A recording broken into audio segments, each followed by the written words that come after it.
தமிழக அரசு சட்டமன்ற தேர்தல் முடிவடைந்தவுடன் திமுக அரசு பொறுப்பேற்றால் காவிரி டெல்டாவில் அனைத்து இடங்களிலும் இயற்கை எரிவாயு கச்சா எடுப்பதற்கு அனுமதி வழங்கப்படும் என்று மறைமுகமாக அவர்களுக்கு உத்தரவாதம் அளித்திருப்பதாக அவர்களால் அந்த செய்திகள் தெரிவிக்கப்படுகிறது. பெரியகுடி ஹைட்ரோ கார்பன் கிணறையும் தொடர்ந்து திறப்பதற்கான மறைமுக சூழ்ச்சியில் திமுக அரசு செயல்படுகிறது. எனவே விரைவில் அந்த பகுதி மக்களை திரட்டி தொடர் போராட்டங்களை தீவிரப்படுத்த இருக்கிறோம் என நான் எச்சரிக்கை. தமிழ்நாடு அரசு நில ஒருங்கிணைப்பு சட்டம் 2023 மூலம் விவசாயிகள் ஒப்புதல் இல்லாமலேயே நிலங்களை கையகப்படுத்தி சிப்காட் அமைப்பதற்கு தமிழக அரசு சிப்காட் நில கையகப்படுத்துவதற்காக நியமிக்கப்பட்டிருக்கிற வருவாய்த்துறை அதிகாரிகள் மாவட்ட ஆட்சியர் அனுமதி இல்லாமலேயே கிராம பகுதிகளுக்கு சென்று நேரடியாக அவர்கள் விரும்புகிற இடங்களை அபகரிப்பதற்கு தினசரி பத்திரிகைகள் மூலமாக திருநெல்வேலி மாவட்டத்தில் விளம்பரம் செய்திருக்கிறார்கள். குறிப்பாக நமது திருநெல்வேலி மாவட்டத்தில் இருக்கிற பள்ளிக்கோட்டை சிப்காட் அமைப்பதற்கு அந்த விவசாயிகள் ஒப்புதல் இல்லாமலேயே நிலங்களை கையகப்படுத்த உள்ளதாகவும் இது குறித்து மறுப்பு தெரிவிப்பவர்கள் மறுப்பு தெரிவிக்கலாம் என்று பத்திரிகைகள் மூலமாக விளம்பரப்படுத்தி நிலங்களை கையகப்படுத்த முயற்சிக்கிறார்கள். இது ஒட்டுமொத்தமாக தமிழ்நாடு அரசுடைய நடவடிக்கை விவசாயிகள் உரிமைகளை பறிப்பதோடு பெற்ற சுதந்திரத்தையே பறிகொடுக்கிற நிலையில், முகவரியை அழிக்கிற நிலையில் ஒட்டுமொத்தமாக தமிழ்நாடு அரசு மண்ணை அபகரிப்பதற்கு கார்ப்பரேட்டுகளோடு துணை கொண்டு செயல்படுகிறது. இது வன்மையாக கண்டிக்கத்தக்கது. அதேபோல திருநெல்வேலி உள்ளிட்ட தமிழ்நாட்டில் திருவாரூர் மாவட்டத்தில் கொடவாசல் பகுதிகளிலும் காட்டு விலங்குகளால் மிகப்பெரிய அளவில் பயிர்கள் சேதம் ஏற்படுகிறது. காட்டுப்பன்றிகளுடைய அட்டூழியம் தீவிரமடைந்திருக்கிறது.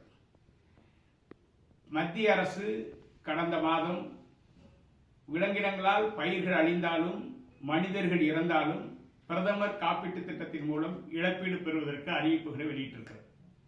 இதுவரையிலும் தமிழ்நாடு அரசு அதை செயல்படுத்த முன்வரவில்லை. மாவட்ட வன அலுவலர்கள் அது குறித்து எங்களுக்கு எந்த விவரமும் தெரியாது என்று கைவிரிக்கிறார்கள். வேளாண் துறை அலுவலர்களும் மறுக்கிறார்கள். மாவட்ட ஆட்சியருக்கும் இது குறித்து எந்த ஒரு நடவடிக்கை எடுப்பதற்கு முடியாத நிலை ஏற்பட்டிருக்கிறது. எனவே தமிழ்நாடு அரசு, முதலமைச்சர் மத்திய அரசின் அறிவிப்பு குறித்து தெளிவுபடுத்த வேண்டும். கல் உணவுப் பொருள் என்கிற பட்டியலில் மத்திய அரசு வெளியிட்டு கல் இறக்கும் தொழிலாளிகளுக்கு அடையாள அட்டையும் வழங்கப்பட்டிருக்கிறது. ஆனால் கோயம்புத்தூரில் நீரா பானம் இறக்கி பணி செய்பவர் விவசாயிகள் மணிகண்டன் உள்ளிட்டோர் பொள்ளாச்சி பகுதிகளில் இன்றைக்கு கைது செய்யப்பட்டு சிறைப்படுத்தப்படுகிறார். இது வன்மையாக கண்டிக்கத்தக்கது. தமிழக அரசு மத்திய அரசு பட்டியலில் உணவுப் பொருளாக கல்லை அறிவித்து விட்டாலே மாநில அரசு செயல்பாட்டு கொண்டு வர வேண்டும். சட்டத்திற்கு புறம்பாக கல் இறக்குகிற விவசாயிகளை அவமானப்படுத்துவதும் சிறையில் அடைக்க வழக்குகள் போட்டு கொடுமைப்படுத்துவதும் வன்மையாக கண்டிக்கத்தக்கது. இது குறித்து தமிழக அரசு உரிய விளக்கம் அளிக்க வேண்டும். காவிரி டெல்டாவில் தொடர்ந்து பேரழிவு திட்டங்களை செயல்படுத்துவதற்கு திமுக அரசு மறைமுகமாக பாதுகாக்கப்பட்ட வேளாண் மண்டலத்தில் துணை போகிறது. குறிப்பாக பெரியகுடி ஹைட்ரோ கார்பன் எரிவாயு கிணறு ஆசியாவிலேயே எந்த இடத்திலும் கிடைக்காத வகையில் அபரிமிதமான அதிக அடர்த்தி கொண்ட எரிவாயு கிணறு அங்கே இருக்கிறது. அந்த கிணறு தோன்றும் நிலையில் அது வெடித்து சிதறி தீப்பற்றி இருந்தது. பிறகு அது அடைக்கப்பட்டிருக்கிறது. இப்படி அடர்த்தியான கிணறை சுற்றி விளைநிலங்களும் குடியிருப்புகளும் நிரம்ப இருக்கிற இந்த காவிரி டெல்டாவில் பேரழிவு ஏற்படுத்தும். இதைவிட அடர்த்தி குறைவான வகையில் ஆந்திராவில் செயல்பட்ட எரிவாயு கிணறு நேற்றைய தினம் வெடித்து சிதறி தீப்பற்றி எரிந்து மிகப்பெரிய அழிவை அந்த மாநிலத்தில் சந்தித்திருக்கிறார். இந்நிலையில் பெரியகுடி எரிவாயு கிணறும் எந்த நேரமும் வெடித்து சிதறக்கூடிய ஆபத்தில் இருக்கிறது.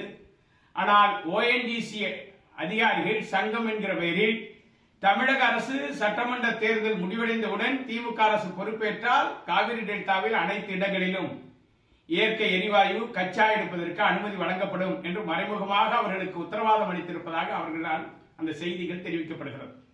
பெரியகுடி ஹைட்ரோ கார்பன் கிணறையும் தொடர்ந்து திறப்பதற்கான மறைமுக சூழ்ச்சியில் திமுக அரசு செயல்படுகிறது. எனவே விரைவில் அந்த பகுதி மக்களை திரட்டி தொடர் போராட்டங்களை தீவிரப்படுத்த இருக்கிறோம் என நான் எச்சரிக்கிறேன்.